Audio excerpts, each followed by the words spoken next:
There's no feeling more intense than starting over. If you deleted your homework the day before it was due, as I have, or if you left your wallet at home and you have to go back after spending an hour in the commute. If you won some money at the casino and then put all your winnings on red but it came up black. If you got your best shirt dry cleaned before a wedding and then immediately dropped food on it. If you won an argument with a friend and then later discovered that they just returned to their original view. Starting over is harder than starting up.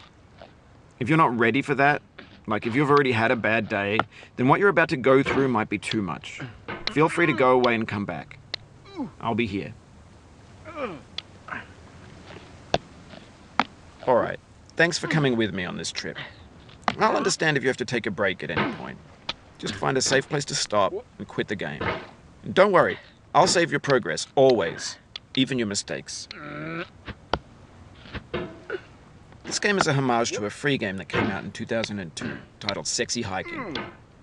The author of that game was Jazzuo, a mysterious Czech designer who was known at the time as the father of B games.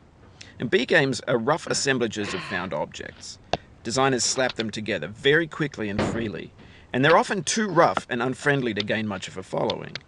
They're built more for the joy of building them than as polished products. In a certain way, Sexy Hiking is the perfect embodiment of a B game. It's built almost entirely out of found and recycled parts, and it's one of the most unusual and unfriendly games of its time. In it, your task is simply to drag yourself up a mountain with a hammer. And that act of climbing, in the digital world or in real life, has certain essential properties that give the game its flavor. No amount of forward progress is guaranteed. Some cliffs are too sheer or too slippery, and the player is constantly, unremittingly in danger of falling and losing everything. Anyway, when you start Sexy Hiking, you're standing next to this dead tree that blocks the way to the entire rest of the game. It might take you an hour to get over that tree, and a lot of people never got past it. You prod and you poke at it, exploring the limits of your reach and your strength, trying to find a way up and over. And there's a sense of truth in that lack of compromise.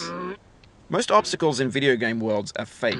You can be completely confident in your ability to get through them once you have the correct method or the correct equipment or just by spending enough time. In that sense, every pixelated obstacle in Sexy Hiking is real. The obstacles in Sexy Hiking are unyielding, and that makes the game uniquely frustrating. But I'm not sure Jazzuo intended to make a frustrating game.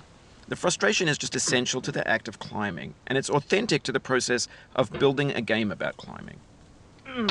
A funny thing happened to me as I was building this mountain. I'd have an idea for a new obstacle, and I'd build it, test it, and it would usually turn out to be unreasonably hard. But I couldn't bring myself to make it easier. It already felt like my inability to get past the new obstacle was my fault, as a player rather than as a builder.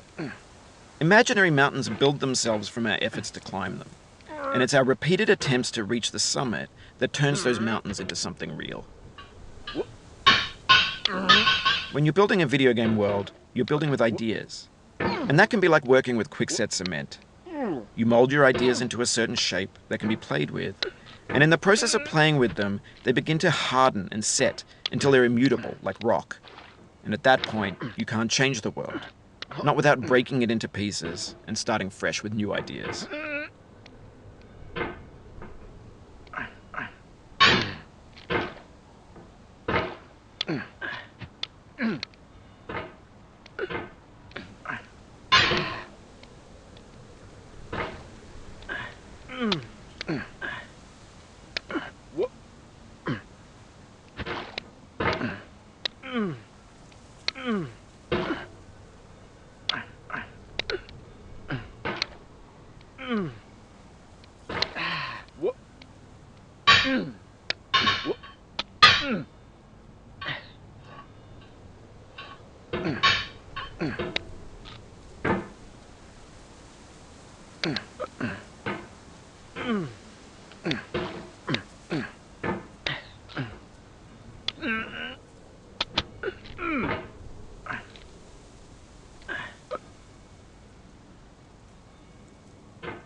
You've done this part before. You know it's possible. Just do what you did the first time.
For years now, people have been predicting that games would soon be made out of prefabricated objects, bought in a store and assembled into a world. And for the most part, that hasn't happened, because the objects in the stores are trash. I don't mean they look bad or that they're badly made, although a lot of them are. I mean they're trash in the way that food becomes trash as soon as you put it in the sink. Things are made to be consumed and used in a certain context, and once the moment is gone, they transform into garbage. In the context of technology, those moments pass by in seconds.